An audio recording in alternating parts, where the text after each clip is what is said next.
We bring you the latest edition of MBC News with me, Sifatim Susa. A look at our top stories. President Professor Arthur Peter Mutharika appeals to Malawians to join hands in praying so that the country continues to receive good rains. Police investigations are underway to establish the whereabouts of 46-year-old Samir Sakran, who was abducted by unknown criminals in Lilongwe. The Malawi Baseball and Softball Association signed a partnership with the Japan Africa Baseball and Softball Foundation to promote the sports in the country.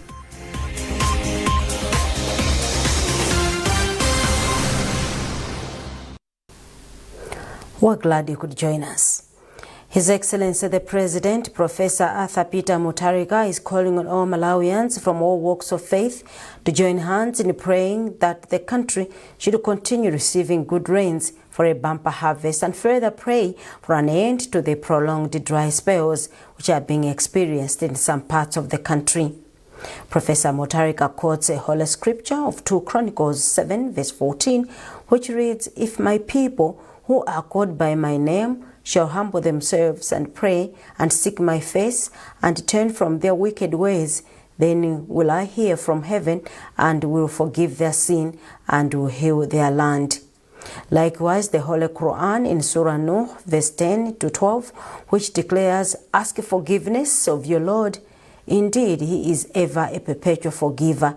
He will send rain from the sky upon you in continuing showers and provide you with wealth and children and will provide you with gardens and rivers." The Malawi leader is therefore asking faith leaders to lead these special prayers on any day of their choice from yesterday, Friday, 6th February 2026 to Sunday, 8th February 2026. Meanwhile, Deputy Presidential Advisor on Religious Affairs, Reverend Alexander Gambiri, has urged faith leaders to take action by leading their congregations in prayers as called by President Mutharika. Reverend Gambiri says faith leaders have the responsibility to take action on matters of national interest as outlined in the scriptures. From Lilongwe. Well, meanwhile, Muslims in Mangochi have asked for God's mercy to bring good rains that will result in bumper harvest, not destruction.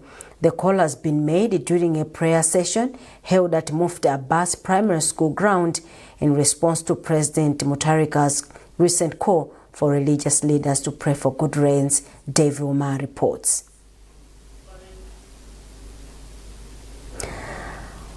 Well, we will give you that report later on in the bulletin. Moving on, Vice President Dr. Jane Ansah has encouraged Malawians to work hard and strive to be part of solutions rather than problems in their communities. She made the remarks at Nkosi Njolomole Court grounds in Ncheu when she distributed relief food items to the underprivileged through her Dr. Jane Ansah Foundation. Maintu Modzi reports. First Vice President was on Friday at Nkosi Njolomole headquarters in Ncheu district, donating relief food to the underprivileged under her Dr. Jane Ansah Foundation.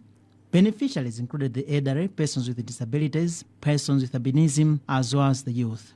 In an interview after the donation, Dr. Ansah encouraged Malawians to work hard in their fields in order to ensure food security at household level. She has expressed commitment to continue supporting knowledge and skills transfer among the youth as one way of enhancing economic empowerment. This program, the giving out of UFA, is an ongoing program that has been going the past 2 years that have been here. But the foundation dates back to 2010 when I started working with people with albinism, and most of them are in Mitundu. In fact, next week I will be in Mitundu with these people. I know the chief and everybody else. And when I came here, I've been giving maize flour to the elderly and those with physical challenges. So this is not the first time, but it is an ongoing program under Dr. Jane Ansah Foundation. Meanwhile, the Vice President has also promised to construct a multi-purpose ground and a hall for indoor games in the area through her daughter, who plays netball in League 5 Nottingham in the United Kingdom. She has regrouped herself financially that she is ready to go on with the program. She has extended it a bit. She will include indoor games. And this is a multi-purpose ground. It is one ground, but marked for different games, like football, netball, volleyball, and others. Taking his turn, Nkosi Amagosi Goman 5 commended Justice Dr. Jen Ansah for championing youth and women empowerment, which he says is key in achieving financial independence. What the Jen Ansah Foundation is doing is it is giving people the knowledge of how to fish and not giving them fish. Because if you just always give out to people and do not teach them how they can sustain themselves, how they can take care of themselves, then they just become reliant on you. So what we need more of is teaching people on how they can become more independent, whichever little way it may be. But the thing that we need is people to be independent, people to be able to know and understand that they have to get up and try. And then when people are helping them, it should add up to the bonus of what they have tried on their own. A total of 219 people received the relief food items. Mwain Tumodzi, MBC News, Ncheu. The Ministry of Education has called for a collective commitment towards achieving access to relevant and high-quality education for children and youths in the country. Minister responsible Bright Msaka made the remarks in Lilongwe during the closing of a high-level education joint sector review meeting. Olive Piri with a report. To uplift the education of youth and children in Malawi, officials from the Ministry of Education, stakeholders in the sector, development partners gathered in Lilongwe to discuss various ways of improving the sector. Minister of Education Bright Msaka says the ministry is committed to enhancing learning outcomes, strengthening teacher quality, and ensuring that public resources generate tangible benefits for Malawian citizens. According to Msaka, these interventions are aimed at addressing the challenges that prevent young Malawians from realizing their full potential. He has emphasized the need for a collective action and strategic allocation of resources, saying they will help to enhance the education system in Malawi. We also did place emphasis on curriculum review. We also made emphasis on teacher education and the increasing the number of teachers to reduce the dropout rate, repetition rate, but equally important is to ensure that we have adequate funding in order for us to finance the free secondary education as well as the potential increase in numbers of students. UNICEF representative and chairperson of Education Development Partners Group, Penelope Kambu, has commended the government of Malawi for proposing allocation of 20% of the Constituency Development Fund to education and the introduction of free secondary education. She said these are major achievements aimed at improving education. Kambu has also called for a collective action if Malawi is to enhance the education sector. There's inefficiency because of repetition. So many children have to repeat school, and the government has to spend the same money again, the first time round and then the second time round. So it's like, rebuilding a bridge which is on very poor foundation. So that's really, really important, is to really reduce that repetition and ensure quality learning outcomes as best we can with the little money we have. The high-level joint sector review meeting took place under the theme Achieving Sector Results Through Reforms, Ensuring Efficient and Sustainable Financing for Improved Learning Outcomes. Olive Piri, MBC News, Lilongwe. The Roads Authority is advising motorists with small vehicles to avoid using the Chipokawoli Bridge in Rumpi after it was swamped following heavy rains. In a public notice signed by Roads Authority Chief Executive Officer Engineer Amiro Champiti confirms that the bridge, which lies along the M24 road, has been affected by high water levels due to flooding. Our reporter George Nkandawire speaks to Roads Authority Senior Public Relations Officer Alice Jintoji. The Chibukawaori Bridge on the M24 road in Rumpi remains overtopped with water following flooding from the South Ukuru River. While large vehicles are able to cross, there is a risk for smaller vehicles. We urge drivers of small vehicles to avoid using the bridge and instead use the alternative route. In terms of the alternative route, from Bwengu, proceed on the M1 toward Pwezi. At Pwezi, take the road that goes through Mpwapwa, and at Mpwapwa, take the Mhuju Road, drive past that, and rejoin the M24 right at the Chibukawaori Bridge on the Rumpi side. Our engineers will conduct a detailed assessment of the bridge once the water recedes. Meanwhile, Inkos Jalavikuwa of Nzimba is appealing to the public to exercise caution when traveling, especially in flood-prone areas, as heavy rains continue to affect parts of Nzimba and the Rumpi districts. People can't even cross because the water has flooded the whole road, so people can't cross. So there are a lot of risks. One is the loss of lives. Though we have not recorded the loss of life, you know, when such things happen, people are very desperate to cross from this area to the other because, you know, when they are caught in the middle, they would rather cross and risk their lives. So we may experience such things. The other one is that, you know, the flooding has caused a lot of damage in terms of crops. Some people planted early, but now that the rivers are flooded, it has damaged their crops and also the grazing land for their animals. We are under siege. We can't connect our friends in Rumpi, and Rumpi cannot connect Mzimba. This is MBC News, a reminder of our top stories. President Professor Athapita Mutharika appeals to Malawians to join hands in praying so that the country continues to receive good rains. Police investigations are underway to establish the whereabouts of 46-year-old Samir Sakran, who was abducted by unknown criminals in Lilongwe. The Malawi Baseball and Softball Association signed a partnership with the Japan Africa Baseball and Softball Foundation to promote the sports in the country.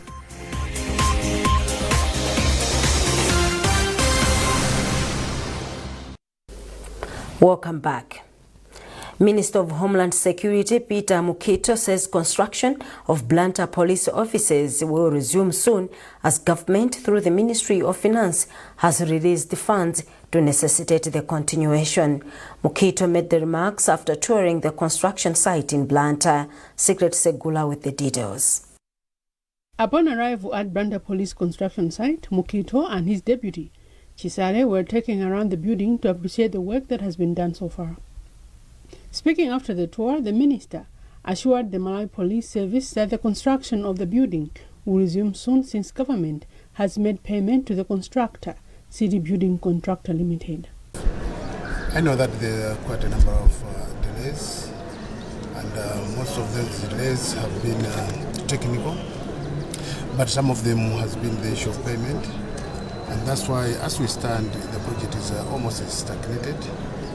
But I'm well informed that as a government we have made some payments, which I hope we will reflect in the accounts of the contractor anytime, and that will make the contractor start finalizing this project. Reacting to the news, Inspector General of Police Richard Ruhanga could not hide his excitement, saying a good working environment is a motivating factor for a good service delivery.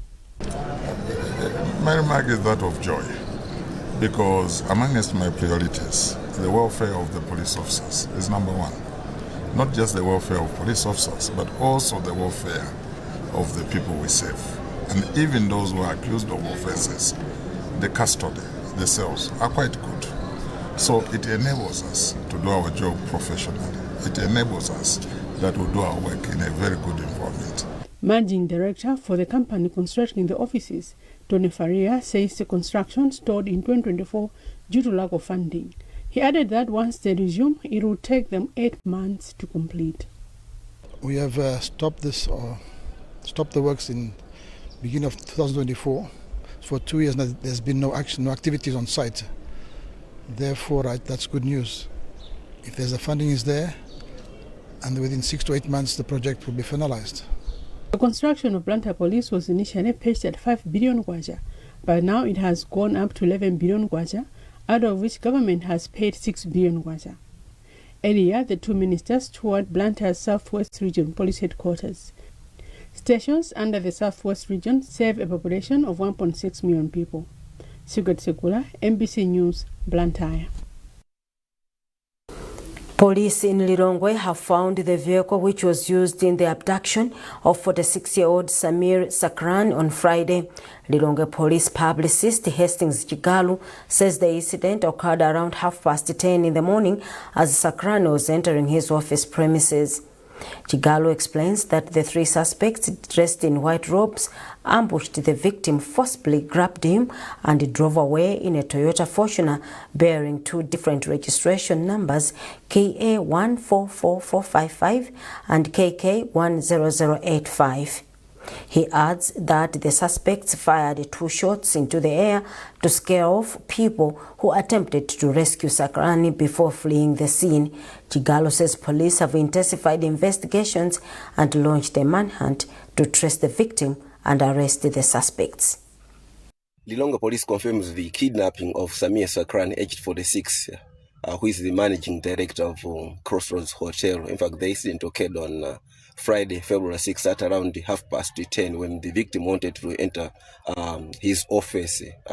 So the three unknown men who dressed in all white robes forcibly grabbed this victim into the Toyota Fortuner, which is using 2 different number plates, KA144455 and the KK10085. So to scare away some individuals who wanted to intervene to rescue the victim, these criminals fired 2 shots in the air. Lucky enough, nobody was hurt. So as police, we are on the ground. We are doing our investigations to make sure that we trace the victim and arrest the suspects.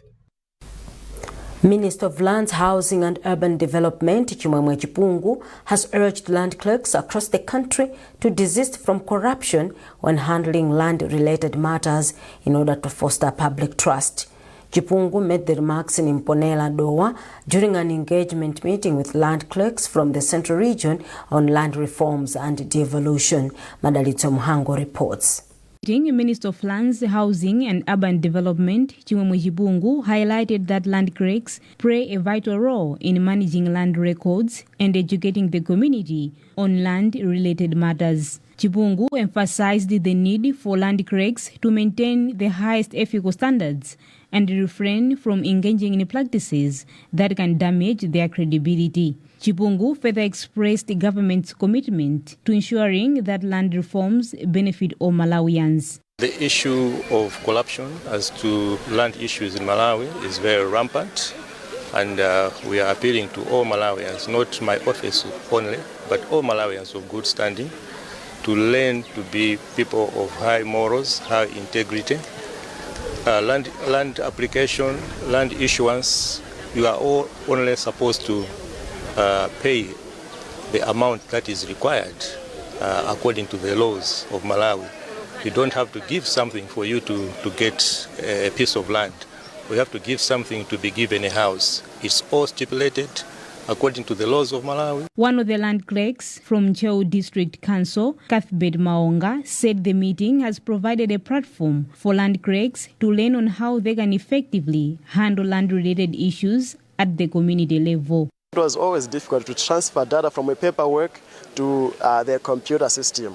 So now that we have the mobile devices, even the printers that we have, they reduce our cost of the work we used to do. Used to be costing us as land clerks to travel from the local area to the council to print the work or even to transfer the paperwork to the digital work. Ministry of Lands, with financial support from the Digital Malawi project, has procured 185 computers and mobile printers to assist land clerks in land management information system.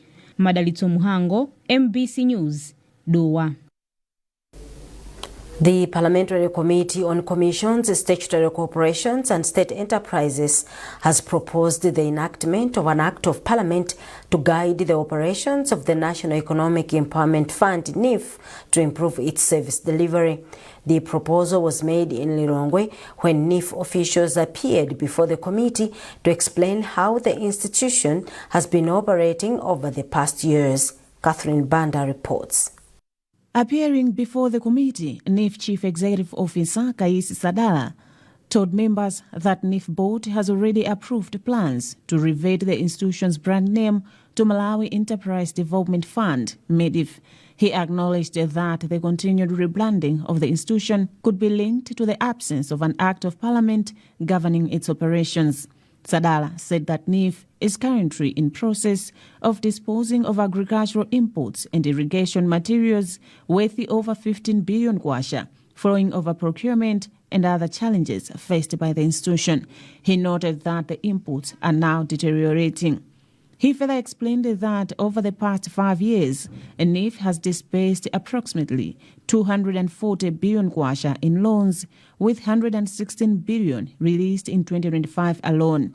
Loan repayment currently stands at 57%. The whole idea was that they wanted us to give a report on how the institution has performed over the past 5 years, and if at all, what challenges we are meeting, and then discuss the way forward. The challenge actually are coming about because NEEF as an organization has got no act of parliament, so it's operating based on a presidential decree. So I think that's one of the challenges that the committee noted as well, and also there was a resolution to say that there will be need to urgently look at its NEEF structure, but also especially its establishment, so that maybe there should be an act of parliament that should properly stipulate rules and regulations how the institution should be operating. Chairperson of the Parliamentary Committee on Commissions, Statutory Corporations and State Enterprises, Sylvester Ayuba James, said NEEF has not been performing satisfactorily, attributing the challenges to the absence of an Act of Parliament. He said the proposed Act should clearly outline the institution's mandate, organizational structure, beneficiary selection criteria, and other critical areas to shield the institution from political interference and mismanagement of resources. NEEF is not performing well, and a lot of changes or improvements need to be done in order to allow it to meet the establishing objectives of the institution. We have recommended as a committee that the institution has to be established by an Act of Parliament to properly prescribe its powers and its mandate, and to properly keep out people that don't have to be involved with NEEF. Meanwhile, the committee has urged NEEF officials to ensure that all individuals responsible for the mismanagement of NEEF resources are held accountable, and that the institution operates in line with its original mandate. Catherine Banda, MBC News, Lilongwe. In sport, the Malawi Baseball and Softball Association has signed a 3-year partnership with the Japan Africa Baseball and Softball Foundation JABS to promote the newly introduced sports in the country. Speaking during the signing ceremony in Blantyre, Foundation President Shinya Tomonari said the partnership will focus on baseball education as a key step in popularizing the sport across Malawi. Normally, baseball is played in the official baseball field, but because of no field in the country, so we usually use just the space, something like the football pitch or some other wide area. But to play baseball, we have to pick up stones, pick up garbages, and also smoothen the field. This is a very important preparation, but to prepare something for the team, prepare something for people, it's a very good opportunity to learn public mind. So it's okay, if there is no baseball field, we can learn a lot. Okay, maybe in the next 5 years, how would you want this sport to grow in Malawi? Okay, I think the Malawi Baseball Softball Association going to spread baseball, basically starting from Blantyre, then gradually spread out to the local areas. So in 5 years, I can't say how many local areas, but gradually baseball will be spread out. And the Malawi Baseball President, Austin Somba, and Malawi National Council of Sports and Recreation Development Officer, Wiza Msoya, described the agreement as a major boost, saying it will help position baseball and softball as sports for everyone and contribute towards making them nationally recognized disciplines. Let's emphasize the truth to be put to power that Malawians, we are very good at talking, but then implementation, we are so poor. As a Baseball Association of Malawi, we have lined up programs that will ensure that we go on the ground. At the time being, we are forming regional bodies, the Southern Region, Central Region and Northern Region baseball zones that are going to ensure that something is happening on the ground. Well, this is a very welcome development in a sense that it's going to help support efforts in development of baseball here in Malawi. As a sport that has just been introduced here in Malawi, there are a number of things that have to be done. First is to focus on development of baseball in Malawi. How do they get the athletes? Of course, we know some of the athletes are available. The other area that has to be looked into is availability of the equipment and the playing fields. So I would like to extend to the general public, the private sector, to support efforts under Baseball Malawi, so that by the end of the day, efforts to do with development of sports. That item concludes this edition of MPC News, a recap of our top stories before we leave. President Professor Athapita Mutharika appeals to Malawians to join hands in praying so that the country continues to receive good rains. Police investigations are underway to establish the whereabouts of 46-year-old Samir Sakran, who was abducted by unknown criminals in Lilongwe. The Malawi Baseball and Softball Association signed a partnership with the Japan Africa Baseball and Softball Foundation to promote the sports in the country.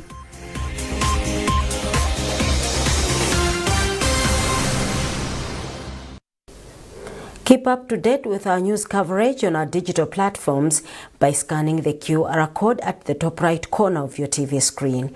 You are with me, Sifatim Sosa. Thanks for watching and bye for now.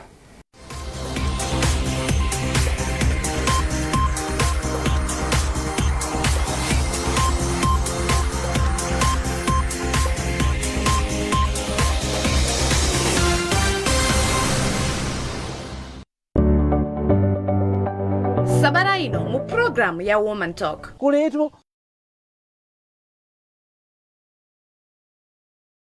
makolo ena amene tili ndi chisina. Halo, komano kumene kuja uli bwino. Halo, koma kuti zimene zozo ngati anaja asakukhala bwino bwino. Kholo ukhoza kulowerera mofuna kungowayanjanitsa. Nanga ndikumana mwana wanga amene akuonekera pochoka pa nyumba panga analonenepa kumene kuja kwa waonda. Ndene ndikasekerere zimenezi. Ine siningasekerere. Kumakhala kupusitsana. Mwana ngati wapita obanja wasankha chisankho nde kuti wakula. Ndiyosagwira chifukwa chakuti banja ndi anthu awiri. Wachitatu kumakhala osokoneza. Mwana osamalelera pa chinena timatero kwathu osamalelera pa chilolo.